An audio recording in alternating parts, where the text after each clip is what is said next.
The air in the grand ballroom was thick with a cloying scent of ambition and expensive perfume, a nauseating cocktail that usually made my stomach churn.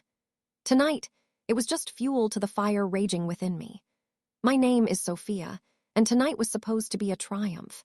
Instead, it was becoming a public execution, orchestrated by a man whose ego was as vast as the chandeliers hanging precariously above our heads. I moved through the periphery, a ghost in plain sight.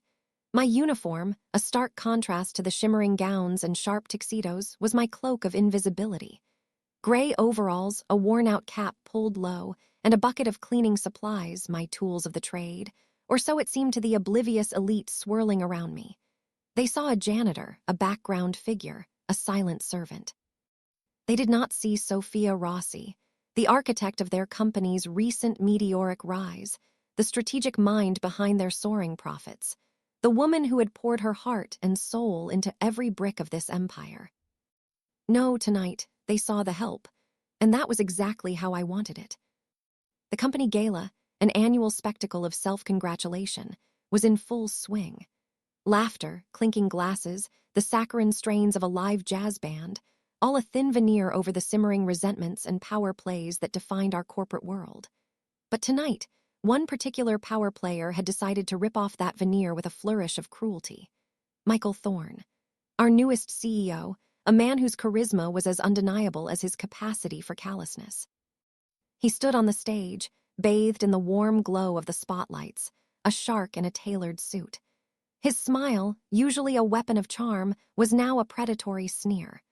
The microphone, usually reserved for speeches of gratitude and future visions, was his instrument of public humiliation. I had arrived early, slipping in through the service entrance, my heart heavy with a premonition of disaster. I'd heard the whispers, the nervous jokes about Michael's frankness. But nothing, absolutely nothing, could have prepared me for the spectacle unfolding before me. "Let be honest, shall we?" Michael's voice boomed, amplified and distorted, echoing through the cavernous room. "We're all here tonight to celebrate success. My success, largely, but also the success of the few, the chosen, the competent among us." A ripple of nervous laughter, quickly stifled. Even from my vantage point near the kitchens, I could see the uncomfortable shifts, the forced smiles on the faces of the junior executives. My stomach tightened. "However," Michael continued, his eyes scanning the crowd, relishing the discomfort, "it's also important to acknowledge where we fall short, to highlight areas for improvement." He paused, a dramatic, calculated silence. "Or, in some cases, areas for complete removal." My blood ran cold. This wasn't just frankness. This was a public shamming. He began. He called out names, one by one. Not for praise, but for scathing critique, delivered with a smile that never quite reached his eyes. First, Emily, our bright young marketing manager. "Emily," Michael announced, "your recent campaign for the Nexus project was, shall we say, uninspired. In fact, one might argue it was a waste of company resources. Perhaps you're better suited for less strategic roles." Emily, standing near the front with her husband, Jason, visibly flinched. Her face, usually alight with enthusiasm, crumpled.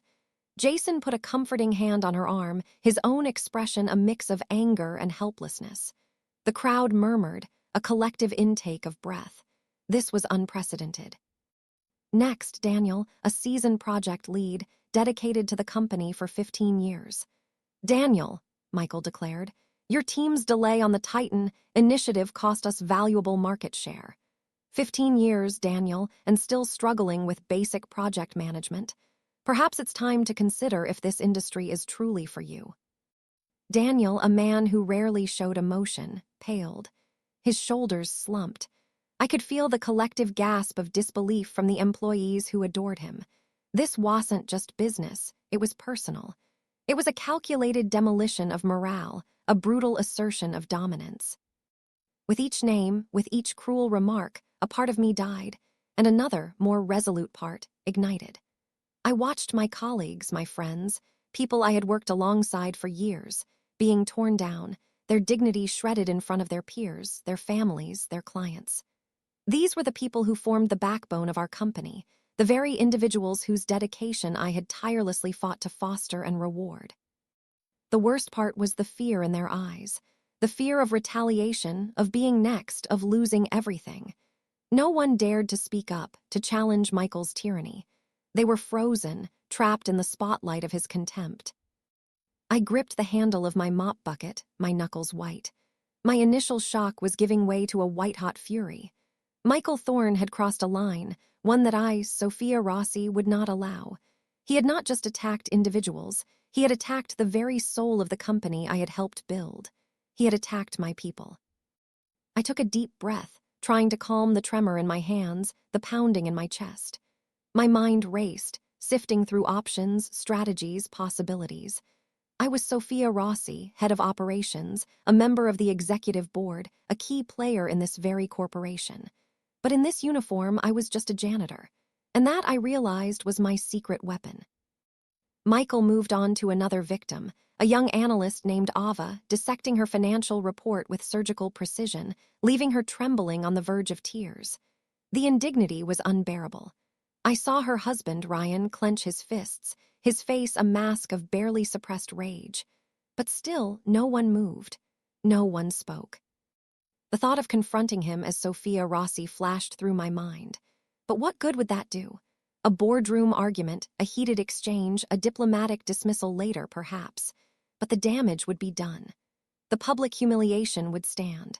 The fear would remain. No, this required something more dramatic, more decisive, something that would send an unequivocal message, not just to Michael, but to everyone in that room. I looked down at my rough, calloused hands, hands that had once meticulously crafted complex algorithms, now gripping a mop handle. My mind, usually focused on profit margins and logistical flow, was now focused on one singular, audacious goal: to stop Michael Thorne, publicly and irrevocably. I knew the risks. This could be career suicide. It could ruin everything I had worked for. But watching Emily's shattered expression, Daniel's defeated posture, Ava's tear-filled eyes, it was a price I was willing to pay.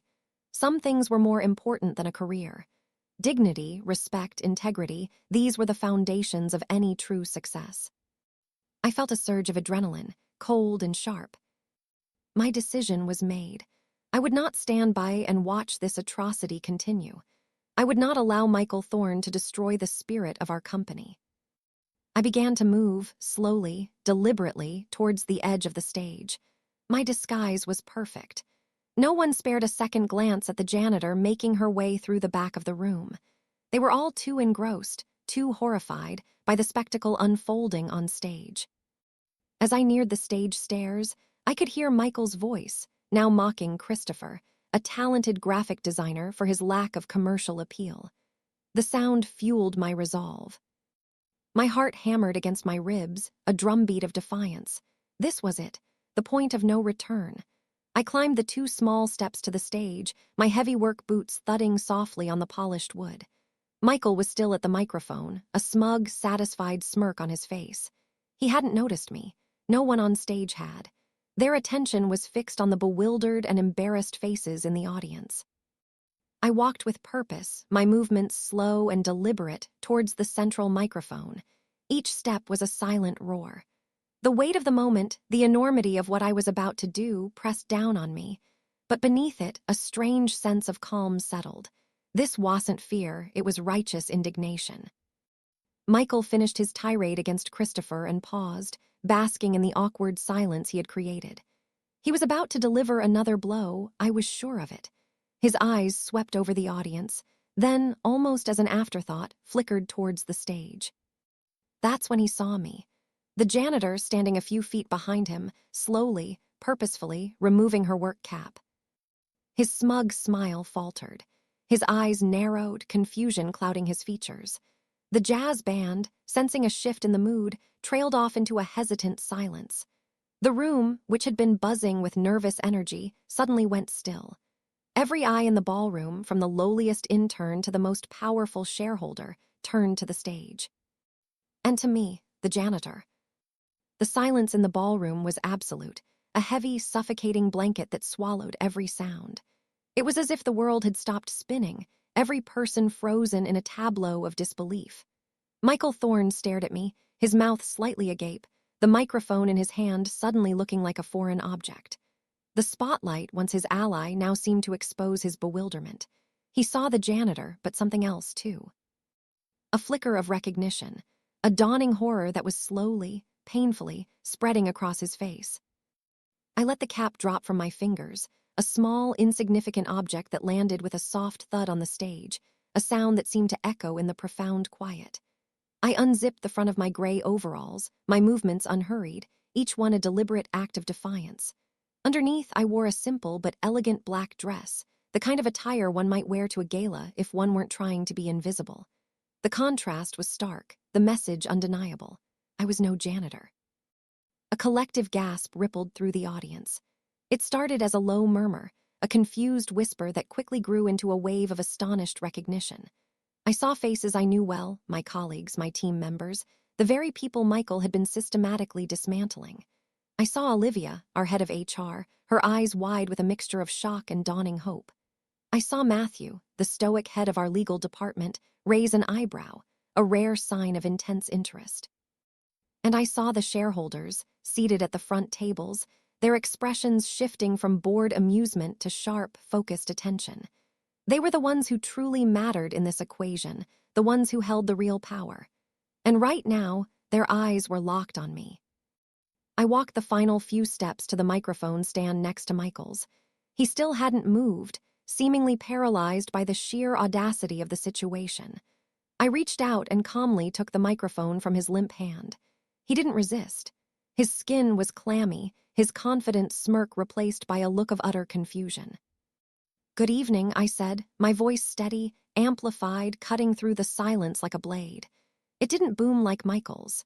It was quiet, controlled, but it carried an authority that resonated in every corner of the room. For those of you who don't know me, my name is Sophia Rossi. Another wave of murmurs, this time louder, more insistent. Sophia Rossi. The name meant something.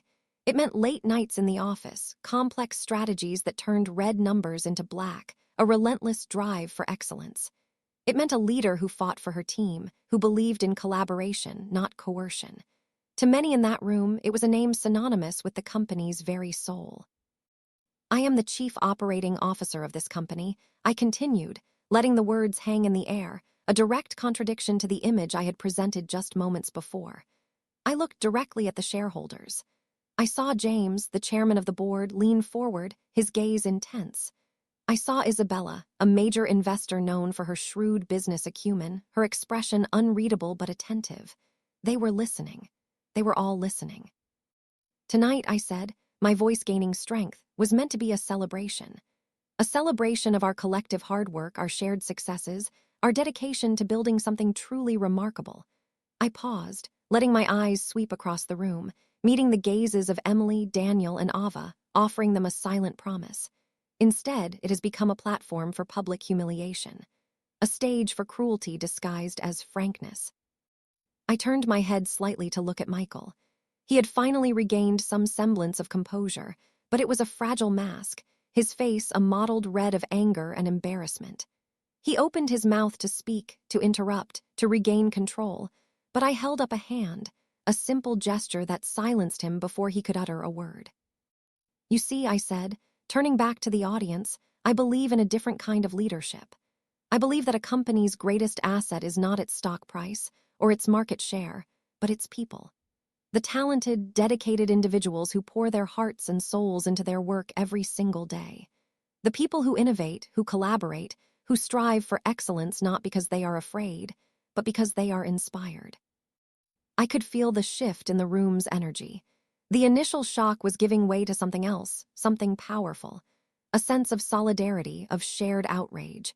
The employees who had been cowed into silence were now looking up, their expressions a mix of hope and trepidation. They were with me. "I have spent the past 5 years of my life dedicated to this company," I continued, my voice now filled with a passion I couldn't suppress.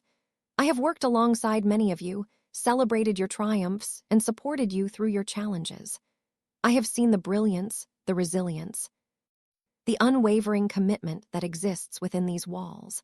And I will not stand by and watch that spirit be systematically destroyed by a man who confuses fear with respect. I pointed a finger at Michael, my hand steady. This man, I declared, my voice ringing with conviction, has, in one short evening, managed to undo years of hard work. He has fostered an environment of fear and intimidation. He has belittled, demeaned, and demoralized the very people who are the lifeblood of this organization. He has shown a complete and utter lack of respect for his colleagues, for this company, and for the values we claim to uphold. Michael finally found his voice, a sputtering, indignant sound. This is outrageous. Who do you think you are? You can't just... I can, I interrupted, my voice dropping to a low, dangerous tone. And I will. I turned my attention back to the shareholders. I know many of you are concerned with the bottom line, I said, my tone now more measured, more strategic. You want results. You want profits. And I am here to tell you that true, sustainable success is not built on a foundation of fear.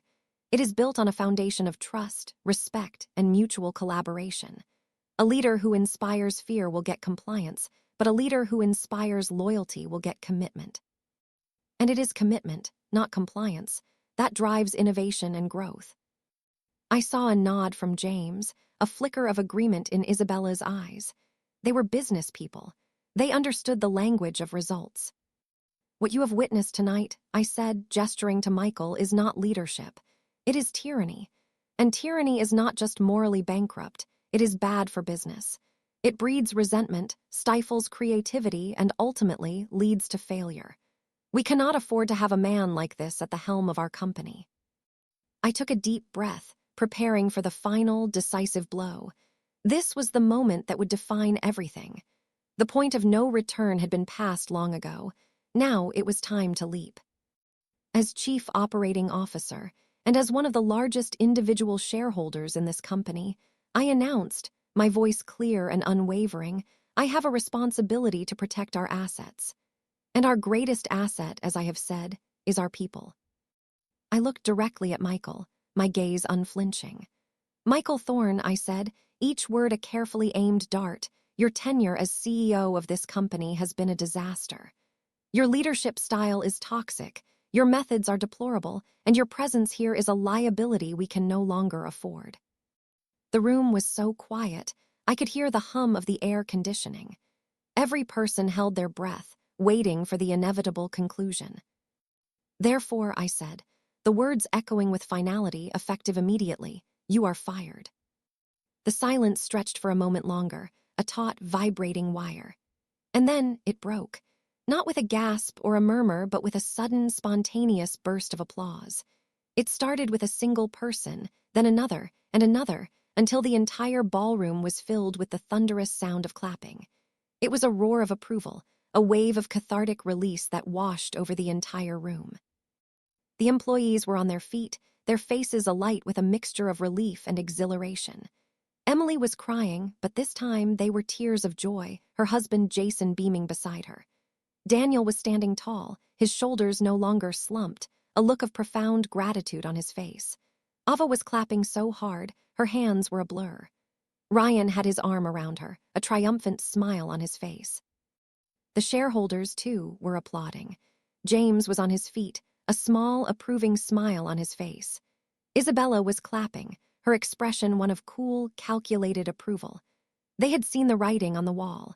They had seen the disastrous consequences of Michael's leadership, and they had seen a viable, powerful alternative emerge from the shadows. Michael stood there, a statue of impotent rage. His face was a mask of disbelief, his carefully constructed world crumbling around him. He looked at the cheering crowd, at the approving shareholders, at me, and he seemed to shrink, to diminish, until he was just a small, insignificant man in a very expensive suit. Security guards, discreet and professional, materialized from the sides of the stage. They moved towards Michael, their presence a clear, unspoken command.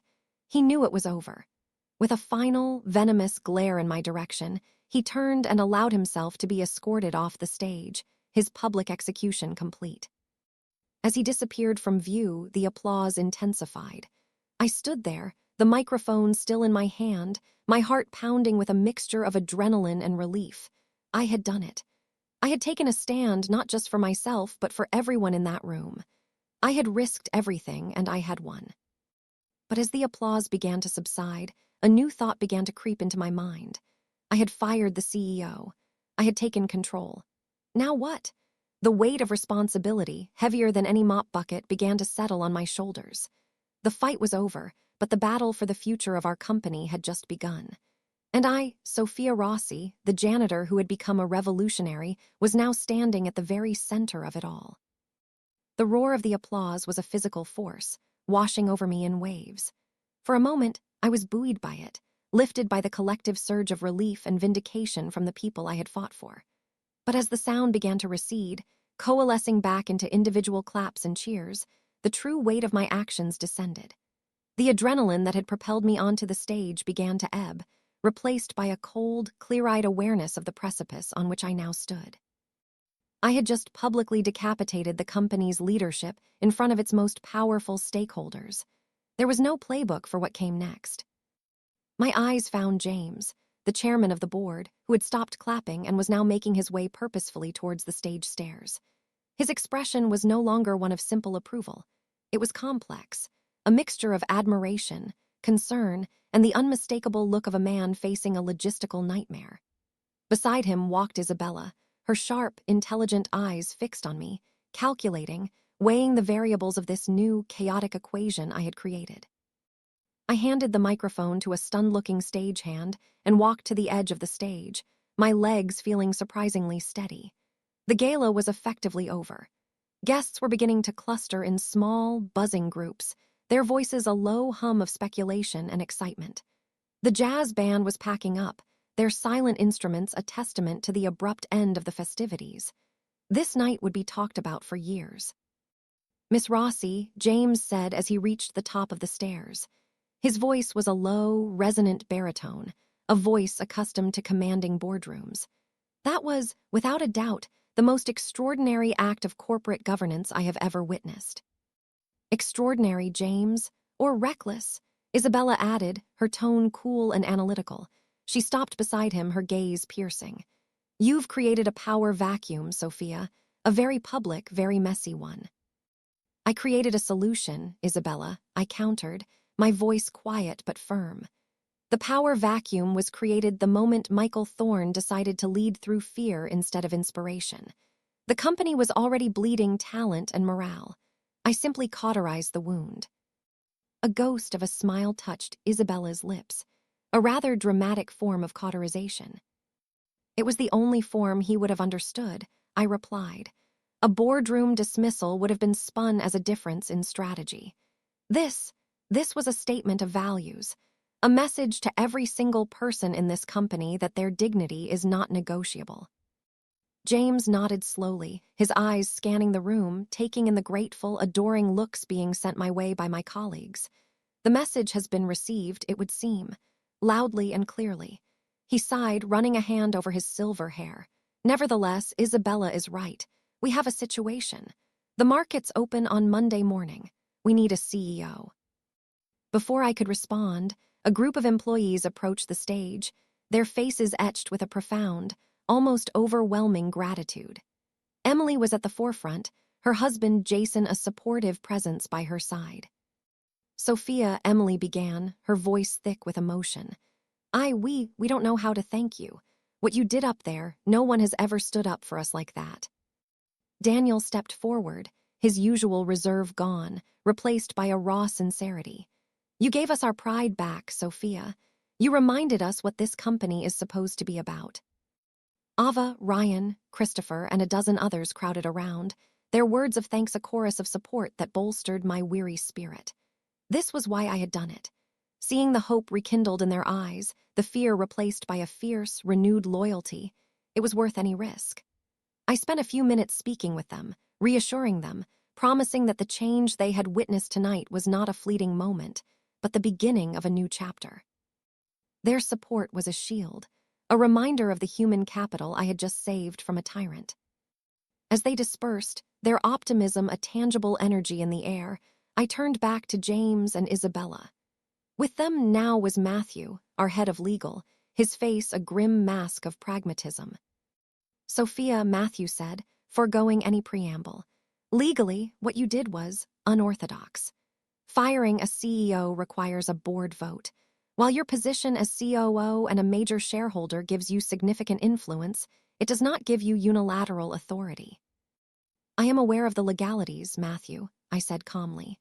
I was also aware that if I had waited for a board meeting, the spirit of this company would have been broken beyond repair. I made a calculated risk. I gambled that the board would see the necessity of my actions once the facts were laid bare. I looked pointedly at James, and the facts were laid bare for everyone to see tonight. James met my gaze. The optics are on your side, I'll grant you that. Michael's behavior was indefensible. The board will be briefed on the full extent of it. I have no doubt they will vote to ratify his termination retroactively. But that still leaves us with the question of his replacement. Appoint an interim, I suggested. Someone to steady the ship while the board conducts a proper search. Isabella laughed, a short, sharp sound. Steady the ship. Sophia, you didn't just rock the boat, you launched a torpedo at it. The only person who can steady this ship now is the one who fired the torpedo. The employees are behind you. The narrative is yours. To appoint anyone else right now would look weak, indecisive. It would squander the momentum you've created. My heart skipped a beat. I knew this was a possibility, the logical conclusion of my actions, but hearing it articulated so plainly by Isabella made it terrifyingly real. You want me to be the interim CEO, I stated, the words feeling foreign on my tongue. I don't want anything, Isabella corrected. I'm a pragmatist. I see a problem and I see the most logical solution. You've presented yourself as the solution. Now you have to prove it. The four of us stood in a small circle on the now empty stage, the remnants of a party scattered around us. The grand ballroom felt less like a place of celebration and more like a battlefield after the fighting had stopped. The weight of their expectation was immense. I had never aspired to be a CEO. I was an operator, a strategist, a builder. I thrived on logistics, on efficiency, on making the complex machinery of a company run smoothly. The public-facing, politically charged role of a CEO was a different beast entirely. But then I thought of Emily's tears, of Daniel's slumped shoulders. I thought of the pervasive fear that had been creeping through the hallways for months under Michael's reign. I had started this. I couldn't walk away now. I had to see it through. All right, I said, my voice gaining a new resolve. If the board agrees, I will accept the position of interim CEO. Matthew sighed, the sound of a man who saw a mountain of paperwork in his future. There will be conditions, a probationary period, strict performance metrics. The board will be watching your every move. You'll have to win them over, not just with inspiring speeches, but with results. Hard numbers. I've never been afraid of hard numbers, Matthew, I said. Numbers tell a story. Under Michael, they were beginning to tell a story of declining employee engagement and increased turnover. I intend to tell a different story. James clapped his hands together once, the sound decisive. Good, then it's settled. Matthew, draw up the necessary resolutions for an emergency board vote tomorrow morning. Well, do it via conference call. Isabella, I'll need you to help me whip the votes. There may be some who are hesitant about this turn of events. He looked at me. Sophia, you need to go home and get some rest. Monday morning, you will address the entire company. You will need to project strength, stability, and a clear vision for the future. You have one weekend to become the leader this company needs. The finality of his words was like a gavel strike. It was done. The janitor who had walked on stage was about to become the chief executive officer. As we walked out of the ballroom, leaving the cleaning crews, my former comrades in invisibility, to erase the evidence of the night's drama, I felt a strange mix of exhilaration and sheer terror. My phone buzzed in the pocket of my overalls, which I was still wearing, a bizarre remnant of my Trojan horse disguise. It was a text from an unknown number. He won't go down that easily. He has friends on the board, watch your back. A friend. I stopped in the marble lobby, the cold from the floor seeping through the thin soles of my work boots. The message was a stark reminder that this was not a fairy tale. I hadn't slain the dragon and won the kingdom. I had merely won a single, dramatic battle. Michael Thorne was a man of immense ego and powerful connections. He wouldn't just disappear quietly into the night. He would fight back.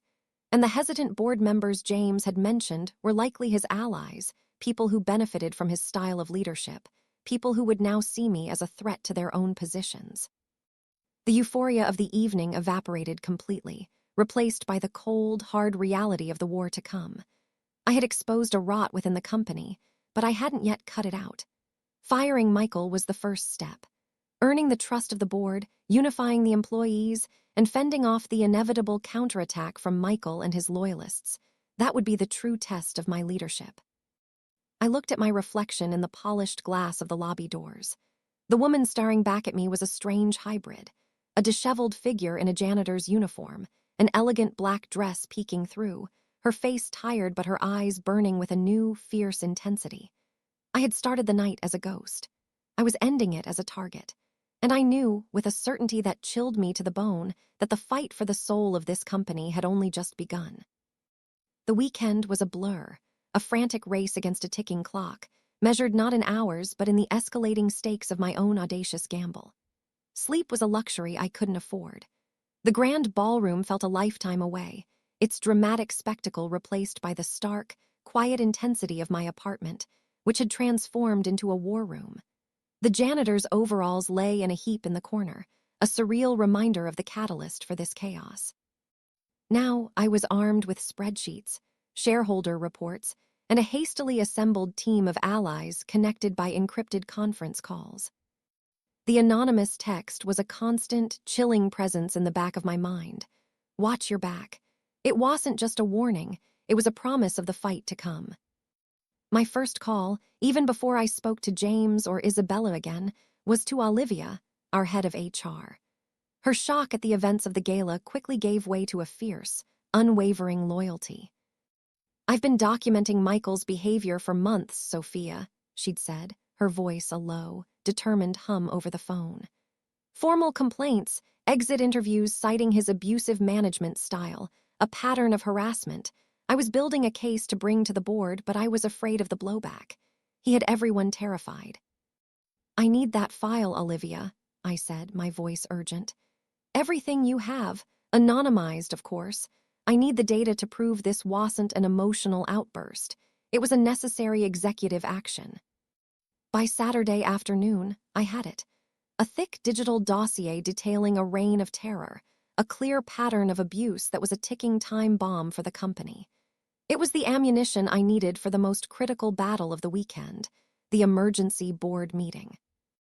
James had scheduled it for Sunday at noon, a conference call. It was a less dramatic stage than the gala, but the stakes were infinitely higher. My future and the company's would be decided by a handful of voices on a speakerphone. While Olivia gathered the data, I worked with Matthew. He was, as expected, pragmatic and meticulously thorough. He was initially resistant, pointing out every legal pitfall and procedural breach. But as I walked him through my strategy, not just the moral imperative but the sound business case for removing Michael, I felt his skepticism begin to thaw. I wasn't a rogue operator. I was a strategist executing a high-risk, high-reward plan. "The bylaws are ambiguous on the immediate dismissal of a CEO by a COO under exigent circumstances," he mused, scrolling through documents on our shared screen. "We can argue that Thorne's public actions constituted a direct and immediate threat to shareholder value by jeopardizing the company's human capital. It's a stretch, but with the evidence from Olivia, it's a defensible position." By the time he said "we," I knew he was on my side. The counterattack came sooner than I expected. Sunday morning, just hours before the board call, a story broke on the website of a major financial journal. The headline was a gut punch: "Chaos at Nexus Corp. COO's bizarre gala coup raises questions of stability." The article, citing anonymous sources close to the board, painted me as an emotionally unstable, power-hungry executive. It mentioned my theatrics, my unprecedented and reckless behavior, and questioned my suitability for leadership. It was a classic smear campaign, designed to frame me as the problem, not the solution. It was Michael's handiwork, I had no doubt. His fingerprints were all over the carefully chosen, poisonous language. My phone lit up with calls from James and Isabella. "It's a hit piece, Sophia. Ignore it," James advised, though I could hear the tension in his voice. "Stick to the plan." Isabella was more direct. "He's trying to rattle you before the call. Don't let him. This is a predictable move. Use it. Show them you're unshakable." Their faith was a lifeline, but the article stung. It was a public branding, an attempt to strip away my credibility before I even had a chance to build it. I stared at the screen, the venomous words blurring before my eyes. For a moment, a wave of doubt washed over me. Had I been reckless? Had I let my anger get the better of my judgment?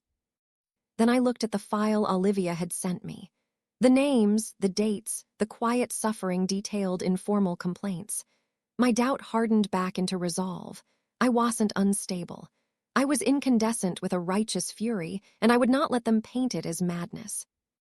At noon, I sat at my dining table, the speakerphone in the center, my notes, Olivia's file, and Matthew's legal brief spread out before me.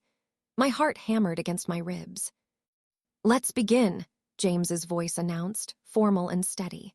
He laid out the events of Friday night in a neutral, factual tone. Then he opened the floor. The first voice to speak was Jacob, a long-serving board member and a known ally of Michael. His tone was dripping with condescending disapproval. "James, with all due respect, what we're discussing here is a complete breakdown of corporate governance," Jacob began. "An employee, regardless of her title, staged a public spectacle and illegally terminated a sitting CEO. We're reading reports that she's emotionally unstable. We should be discussing her immediate suspension, not her promotion." Another board member, Anthony, chimed in. "I agree. The reputational damage from this is immense. How do we explain this to the market? That our COO dresses up as a janitor and fires people on a whim?" This was it, the ambush. I took a slow, steadying breath. "If I may, Jacob Anthony," I said, my voice calm and clear, cutting through the line. "I would be happy to address your concerns." There was a slight pause. They had expected me to be on the defensive, perhaps apologetic. My controlled tone caught them off guard. "Firstly," I began, "my actions were not a whim. They were the culmination of months of escalating behavior from Mr. Thorne that constituted a clear and present danger to the health of this company. I have here a detailed file from our HR department, which I have just shared with all of you, documenting numerous formal complaints against Mr. Thorne for verbal abuse, intimidation, and creating a hostile work environment. The public display at the gala was not an isolated incident. It was the final, unforgivable act in a long pattern of destructive behavior. I let that sink in. I could almost hear them opening the file, the silence on the line punctuated by a few sharp intakes of breath. "Secondly," I continued, my voice gaining strength, "the article you're referring to is a transparent attempt by a disgraced executive to save his reputation by slandering mine.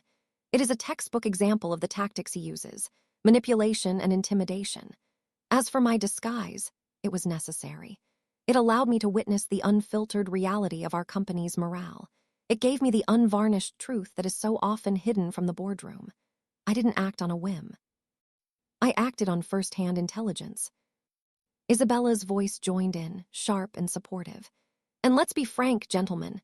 Sophia, spectacle has, for better or worse, turned her into a hero for the employees. They are energized. They are loyal to her. If we suspend her now, as Jacob suggests, we risk a mass exodus of our top talent. From a purely financial perspective, backing Sophia is the only move that guarantees stability right now."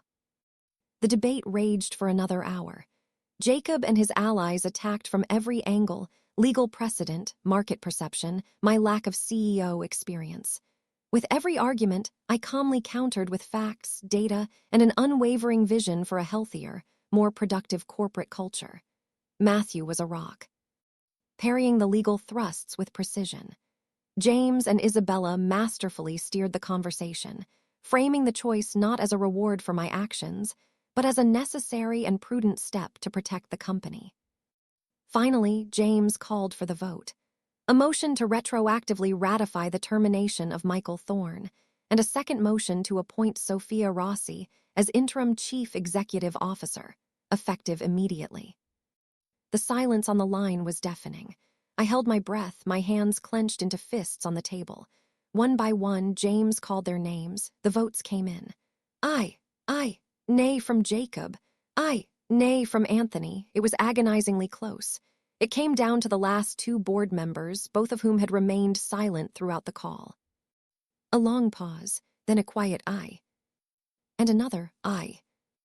It had passed, by a single vote. A wave of relief so profound it left me lightheaded washed over me. I had done it. I had survived the counterattack. I was the interim CEO. Congratulations, Sophia, James said, a note of genuine warmth in his voice. The real work begins now. Your address to the company is scheduled for 9 a.m. tomorrow. The link will be sent to all global employees. Don't be late. The call ended. I sat in the silence of my apartment, the speakerphone now just a piece of plastic. The victory felt hollow, the narrowness of the margin a stark reminder of how precarious my position was. I had won the board, but I had not won them over. I was a leader on probation, one misstep away from being cast out. I spent the rest of the day and most of the night not celebrating, but writing. I poured everything into the speech I would give the next morning. It couldn't just be a corporate memo.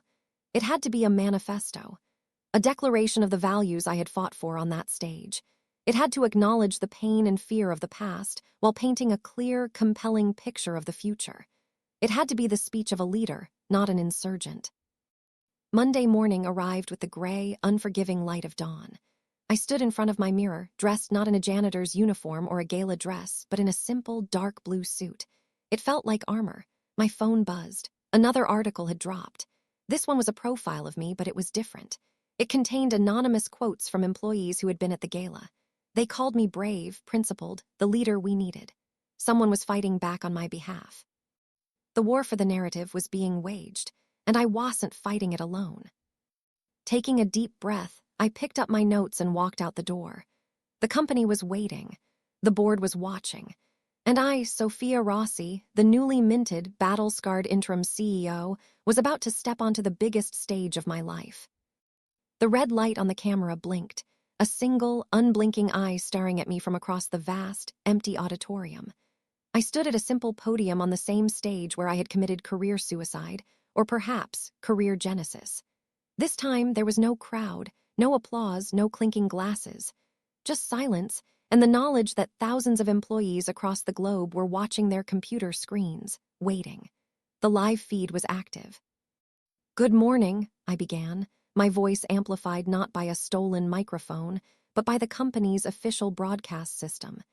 It sounded steady, far steadier than I felt. My name is Sophia Rossi, and as of yesterday, I am your interim chief executive officer. I paused, letting the title settle. I didn't smile. This wasn't a moment for false cheerfulness. It was a moment for honesty. Many of you witnessed the events of the gala on Friday night. What you saw was the public culmination of a private reality that many of you have been living for months. A reality built on fear, disrespect, and intimidation. I want to say this unequivocally. That is not who we are. That is not who this company will be. That era is over.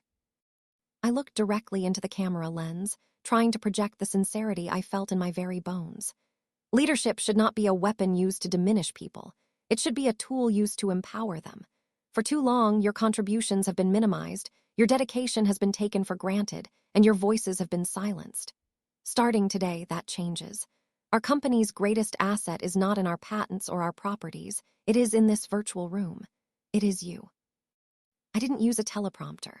My notes were a few bullet points, but the words came from a place of deep conviction.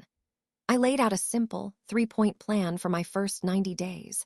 A complete, top-to-bottom cultural review led by Olivia and an independent third party. An open-door policy where any employee could book a meeting with me directly. And the establishment of a new promotions and recognition program based on collaboration and integrity, not just raw numbers. Success without integrity is failure, I stated, the words a direct repudiation of Michael's entire philosophy. We will be a company that you are proud to work for, a place where you feel safe, valued, and inspired. This is my promise to you. I ended the address not with a corporate platitude, but with a simple human admission. I know I don't have all the answers. I know the road ahead will be challenging, but I will work tirelessly and I will listen. Together, we will rebuild. Thank you. The red light went off. The silence in the auditorium rushed back in, vast and absolute. For a moment, I felt a pang of uncertainty. Had it been enough? Had they believed me? My phone, lying on the podium, began to buzz. Then it buzzed again and again until it was vibrating continuously. I picked it up. The screen was a waterfall of notifications. Company chat channels, emails, text messages. The reaction was immediate and overwhelming. Thank you, Sophia. I actually feel hopeful for the first time in months. A leader with integrity, finally. We're with you. Emily sent a picture of her entire marketing team, crowded around a monitor, all giving a thumbs up, their faces beaming. Daniel sent a simple, powerful message. Time to get to work, boss. Tears welled in my eyes. It wasn't just a victory, it was a mandate. The true test, however, came less than an hour later. Matthew and I were in my new office, Michael's old office, a cavernous, impersonal space I hadn't yet had time to change, when an urgent call came from our biggest client. They were pulling the plug on the Titan initiative, Daniel's project, the one Michael had humiliated him for. The client cited missed deadlines and a complete lack of confidence in our project management. Losing this contract would be a catastrophic blow, costing us millions and sending a signal of instability to the market. Exactly the ammunition my opponents on the board needed. Jacob is going to have a field day with this, Matthew muttered, grimly. Get me Daniel, Emily, and the entire Titan project team, I said, my mind already racing. Book the main conference room for 1 hour from now. This was my first crisis, my first chance to prove that my words were more than just a well-delivered speech. When I walked into the conference room, the team was already there, their mood somber, defeated. This was the very project they had been shamed for. Daniel looked like he was expecting another public execution. I didn't stand at the head of the table. I took a seat in the middle, among them. All right, I began, my tone collaborative, not accusatory. I've read the client's email. I've reviewed the project files. We are in a difficult position, but I don't believe it's an impossible one. I'm not here to assign blame. I'm here to ask a simple question. What do you need to fix this? The question hung in the air, so different from the interrogation they were expecting. Daniel looked up, surprised. We were understaffed, he said, his voice hesitant at first, then gaining confidence. Michael cut our budget for contractors, and his constant demands for arbitrary changes meant we were always redoing work instead of moving forward. Emily chimed in, and the client was never managed properly. Communication was filtered through Michael's office, and he only ever told them what he thought they wanted to hear. They have no idea what the real challenges are or the progress we've actually made. For the next hour, I didn't command. I listened. I took notes on a whiteboard as they laid out a brilliant, frantic, but achievable plan to salvage the project. It involved being transparent with the client, reallocating resources, and a series of focused, all-night work sessions. Can you do it? I asked when they finished. Daniel looked around the table at his team, who were now sitting taller, their faces alive with purpose. Yes, he said, with a conviction that sent a shiver down my spine. We can. Good, I said. Your budget is approved. You have my full authority to do whatever it takes. Emily, you and I are flying out to meet the client tomorrow morning. We're going to tell them the truth. The next few weeks were a crucible. We worked around the clock, fueled by coffee and a renewed sense of shared purpose. My meeting with the client was brutally honest. I admitted our past failures, took full responsibility, and then let Emily walk them through Daniel's new, aggressive, and transparent project plan. They were skeptical, but they saw something in our unified front, in our raw honesty. They agreed to give us 1 month. Daniel's team performed a miracle. Freed from the oppressive yoke of Michael's management, they collaborated, innovated, and hit every single revised deadline. I was there with them, not as an overlord, but as a facilitator, removing obstacles and making sure they had the resources they needed. I saw the real magic of the company, the brilliance I always knew was there, finally unleashed. As expected, Jacob tried to use the crisis against me. He called another board meeting, demanding my removal for misleading the board about the company's health. This time, I was ready. I walked into the boardroom with Daniel at my side. We presented the full turnaround plan, the progress reports, and the newly positive communications from our client. We showed them the data. Employee engagement scores were up. Voluntary attrition was at an all-time low. I had turned the company's biggest liability into its most powerful success story. When I finished, Jacob was silent. I had taken his weapon and reforged it into my own. The Titan initiative is now projected to launch 2 weeks ahead of the original schedule and under the revised budget, I concluded, looking directly at him. This is the result of leadership through trust and empowerment. This is the new Nexus Corp. The board voted unanimously to keep me in place. Jacob abstained. After the meeting, James pulled me aside. "The interim in your title," he said with a small smile. "I think it's time we made that disappear." 6 months later, I sat in my office. It was different now, the dark, imposing furniture replaced with an open, collaborative workspace. The walls were covered in whiteboards filled with ideas from every department. Through the glass, I could see my colleagues talking, laughing, arguing passionately about work they cared about. The fear was gone. A message popped up on my screen. It was from a board member who had been one of the quiet aye votes that secured my position. "Knew you could do it." That anonymous text, "By the way, consider the favor repaid for that time you saved my son's internship. You build loyalty in the strangest ways, Sophia." I smiled. The pieces were all falling into place. That evening, I walked through the quiet office, the setting sun casting long shadows. On my way out, I passed one of the night shift janitors, a woman named Maria. For a moment, she looked at me with the same deference everyone now showed the CEO. I stopped. "Maria, how are things?" I asked. Her eyes widened slightly in surprise. "They are good, Miss Rossi. Better." "Good," I said. "Let me know if you need anything. We're all on the same team." I walked out of the building, the cool night air a welcome relief. I hadn't just fired a man. I had started a quiet revolution. I had gambled everything on the belief that people, when treated with dignity, could achieve the impossible. Looking back at the gleaming tower, filled with the brilliant, resilient people I was now privileged to lead, I knew with every fiber of my being that it was the best bet I had ever made.